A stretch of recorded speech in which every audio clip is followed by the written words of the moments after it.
everybody, Lucas Haneman here, and welcome to this week's episode of Guitar Tone Tuesday. This week's episode is, by extension, Yamaha Guitars Part 2, the electric guitar edition, the Yamaha Pacifica edition. Now, this guitar is, for lack of a better term, the kind of bottom of the barrel Pacifica. And I don't mean that in a bad way. It is called the PAC012. So it's the Pacifica that you get often in those multi-packs where you get an amplifier and your guitar, kind of a starter kit. It's like the Costco version of the Yamaha Pacifica. It's a good guitar for the price, and that's the whole point here. Is it's a very good guitar for the money you spend, and it's in the super Strat kind of ilk, I would say. It's a nice alternative if you don't want to go for the brand name Squier Bullet kind of guitar. You know, it's a Strat, obviously inspired guitar, but it's a little bit different. And let's talk about some of those differences when compared to a regular Stratocaster. First and foremost, the output jack here is on the side. It's not on the front of the guitar, so that's one thing that's kind of different. It is a HSS configuration style guitar, which means in the bridge position we got a good old humbucker.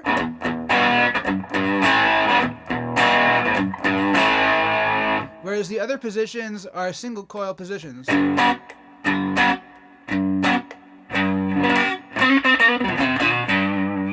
Like a regular Strat. So humbucker in the bridge, single coil in the middle, and single coil in the neck. Other than that, it's pretty traditional, aside from the fact that we have one volume knob and one tone knob only. So Yamaha's kept it very simple with this guitar. And by the way, these have been in production for a long time, a lot longer than I actually thought when I did my research. They've been in production since 1990, believe it or not. So we got a 30-year run on these guitars, so it's pretty fantastic. Let's talk about some of the other features. The body of this guitar is called agathis. So that's apparently like an alder type wood. It's a bit lighter in weight than alder, but that's what they use on the entry model here. We've got a forearm cut here, although it's very dramatic. Like there's a line here, a hard line, although you don't really feel that when you play the guitar. It actually feels very comfy. On the back of the guitar, we've got a nice belly cut here. Not that substantive. It's quite small, but it does the job. It definitely feels comfy when you hold it. The neck here is maple, and the fretboard material is, to be honest, something I cannot pronounce. When I looked at this guitar online, I was like, what is that? Maybe it's like a compound, I'm not sure, but it looks like rosewood. Nice thing about this guitar is we've got 22 frets, and the radius of the fingerboard, meaning the curvature of the fingerboard, is quite flat. So a typical Fender in the old school realm would be 7 1/4, meaning it's a very curvy fingerboard. 9 1/2 inches is the standard Fender.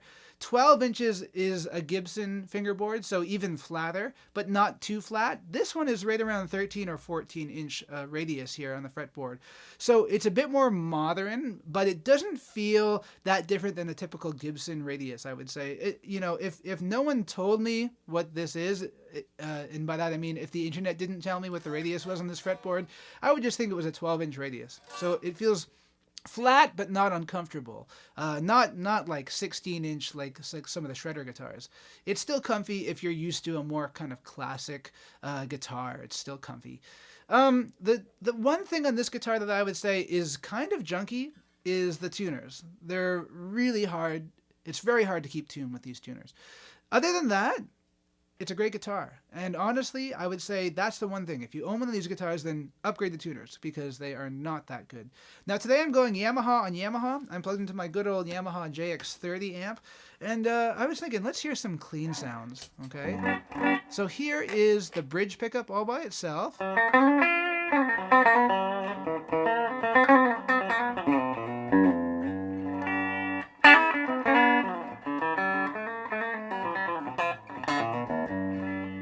Here's the bridge and middle together.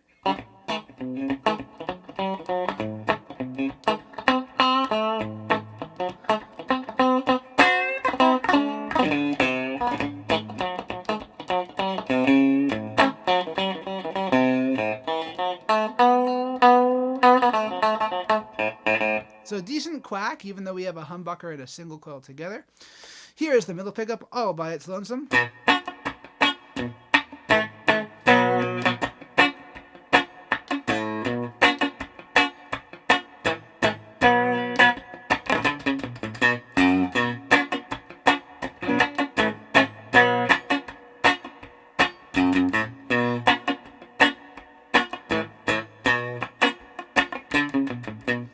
Let's hear the 4 position. So this is the middle pickup and the neck pickup together.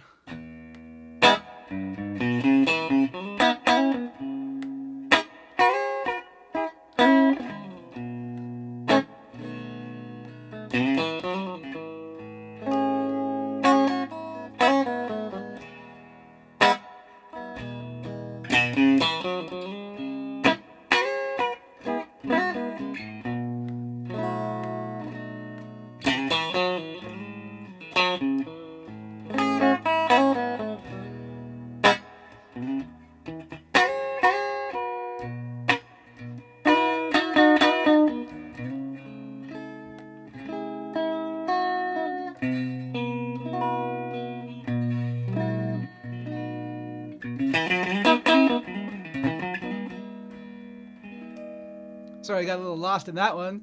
I like that sound a lot. Okay, now let's go to ye old neck pickup by itself. Nice and stratty. Ah.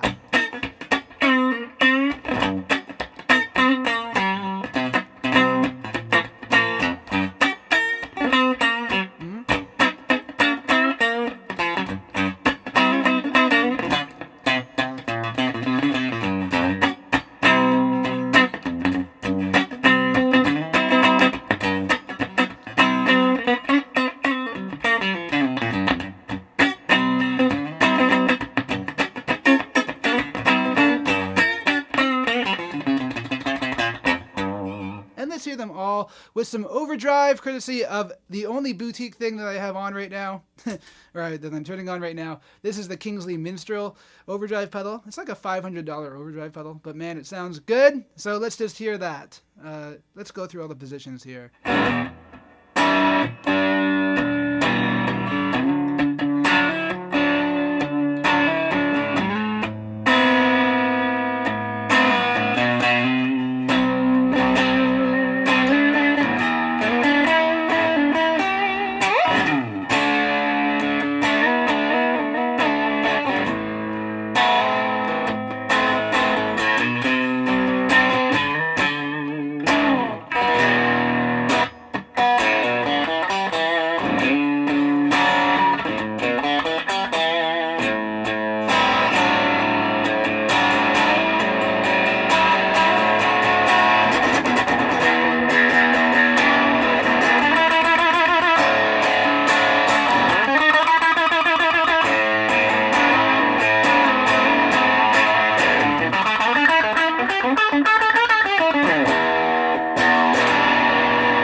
So as you can hear, when I really dig in, it kind of gets into some tuning stability issue territory.